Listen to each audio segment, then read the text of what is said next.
Tesla, as of about a week ago, has officially begun their end-of-year discounts. Thousands of dollars off of inventory-wise, and even some new 3s, along with your choice of either $0 down at signing or 0% APR. And while the deals may get a little better as we approach the actual end of year, we're at the point right now that I don't see them getting that much better to the point that you'll be upset that you didn't wait. So if you're putting your order in now, let's talk about some things you should know and do before taking delivery of your new Tesla. First up, and a very important step, getting your home charging figured out. And a quick note, if you don't have home charging, I'll discuss some tips on that in just a second because you may actually have home charging and just not know it. There are 2 levels of home charging, level 1 and level 2. Level 1 is really simple. It's just a normal outlet. Yes, like the ones you have around your house that you plug normal things into, like your phone. You can charge your Tesla off of this, though very, very slowly. Normal plugs can only really do around 1 kilowatt or 3 to 4 miles per hour. Another thing to mention is that if it's super cold out, you may not charge at all as the car has to use energy to keep the battery warm enough to charge, and a normal plug may not be enough to recoup what you're using to keep the battery warm and then some to actually charge the battery. The 12 to 18 months that I used just a normal wall outlet as my main form of home charging, this only ever happened when it got down to below 10 degrees Fahrenheit. So yeah, if you're renting or living in an apartment and you think that you don't have home charging, check and see if there's a normal plug around that you could use. As for level 2 charging, this is your special plugs and charging stations. Speeds can vary from just a few kilowatts to over 10. 8 hours and you can go from 0 to 100%. The 2 most popular forms of level 2 charging, and what I would recommend, is either a NEMA 1450 outlet or a Tesla wall connector. A NEMA 1450 is just a stove plug that you would then have installed in your garage, and from there you just attach a Tesla mobile connector to it. This is what I have and have been using for almost 2 years now, and it's been great. I get around 7 kilowatts and have never had to worry about not being able to get charged up overnight, even if it's really cold out. This is also the cheaper option as you're just getting an outlet installed and paying like $200 for the connector, which you can also take with you if you're traveling or something. However, the Tesla wall connector does have its benefits. It is technically a superior charging solution versus a NEMA 1450. It has a longer cord, it looks a lot better, can be put outside if needed, can be wired up to, I believe, like 11 kilowatts. If you plan on getting multiple Teslas and you want multiple chargers, but you can only afford to do it on one breaker, then you can daisy chain the wall connectors off of each other. It's definitely the better option, but it's also the more expensive option. At $400+, Tesla's always changing the price. Sometimes it's $400, sometimes it's $450. I think they've put it up to $500 before. And you also need to pay to have it installed, and installation is normally more expensive than just having an outlet installed. However, no matter which option you go with, they're both going to be miles better than level 1, which is miles better than just no home charging at all. Though if I had to redo my current home charging situation, I'd probably just get a wall connector. In fact, I actually have a wall connector on its way at the time that I'm making this video. Now let's discuss the other end of charging, supercharging, or public fast charging, also known as DC charging. The only thing you really need to know prior to delivery is how they work. And by they, I mean superchargers. Assuming you have home charging and your daily commute doesn't exceed that of your car's range, you're probably not going to be using them that much. Anytime someone asks me about my car and they're not really familiar with it, they assume that I'm always at these charging stations, and then they're kind of surprised when I tell them that I haven't been to one in months. Tesla has made the public charging experience very seamless.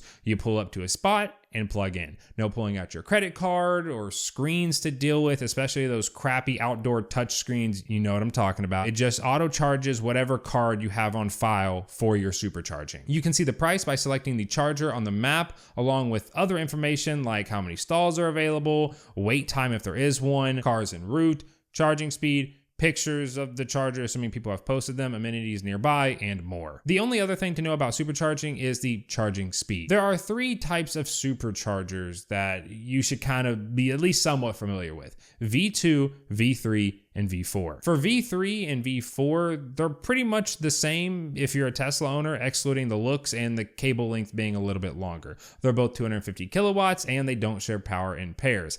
V2s, however, are only 150 kilowatts and do share power in pairs. So if you pull up to a 150 kilowatt, which you can tell via the screen, and there are plenty of open spaces, do not park directly next to a car that's currently charging. This will split the power to 72.5 kilowatts for both cars. You can see which stalls are in a pair via the labels at the bottom. And because V2s and V3s look almost identical, they're very hard to tell apart unless you know what you're looking for. If you ever pull up to what the map tells you is a 250, but you're only getting 150, you may be at the older stalls on the site, because more than likely the site was upgraded and all the newer stalls are 250s, but the older ones are 150. So just unplug and go find one that looks a little bit newer. And lastly, make sure Route Planner is enabled, so if you need to stop and charge to reach your destination, the car will automatically add stops along your route. And remember, the car charges the fastest in like the 0 to 60% range. So when road tripping, it's always faster to make multiple stops charging at the lower end of your battery than less stops going up to 90+%. Next up, mods and accessories. Teslas used to come with some accessories like organizers, mobile chargers, etc., but not anymore. In fact, the base models don't even come with floor mats, which honestly blows my mind. Nonetheless, here are some accessories that I recommend, and everything I mentioned will be linked down below. And from now until November 5th, you can use code CYBERSCARE, all caps, for 15% off your entire order from Test Stuff. First up, all-weather floor mats for obvious reasons. I would say the driver, passenger, and rear passenger mats are essential, but if you're using all the space in your Tesla, then you may want to consider looking into getting an extended set to also cover the front trunk, the trunk, sub-trunk, and like the rear backside of the seats if you have a Y, so you can fold them down and still have protection. A screen protector, not because I think you'll crack your screen, but for scratch protection, as hitting your screen, throwing things in and out of your car is a very real thing. Also, if you get a matte one, then it will help with glare coming into the cabin and hitting the screen, along with it having a really nice feeling oleophobic coating. And for the people that are typing on their keyboards, but Tesla tells you not to use a screen protector, well, yes, that is technically true. That is mainly because of people that were buying $5 like film screen protectors, PETs. Yeah, those are crap. Do not get those. You'll start having phantom touches and it'll be awful. But assuming that you actually get a good tempered glass screen protector, you're not going to have problems. In fact, when I was at a recent service visit, my screen protector ended up saving my screen, as when they were replacing my dashboard, they clipped the screen, and instead of the screen getting damaged, it just broke the screen protector, and Tesla actually offered to reimburse me my screen protector. Organizers for the center console and armrest are also really nice, just to keep things from getting super mixed up and all that extra space you have now because it's an EV.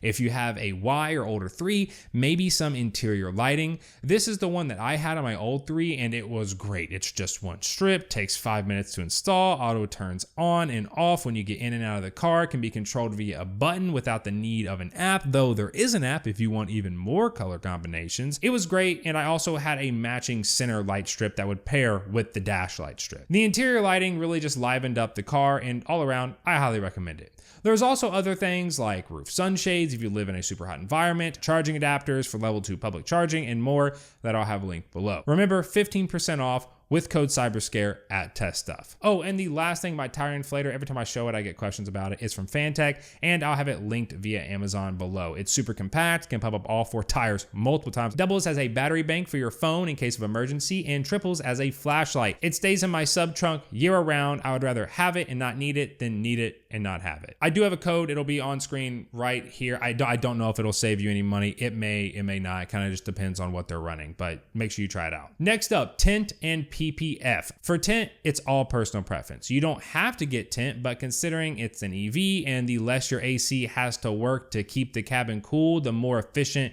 you're gonna be, I would highly recommend Tint.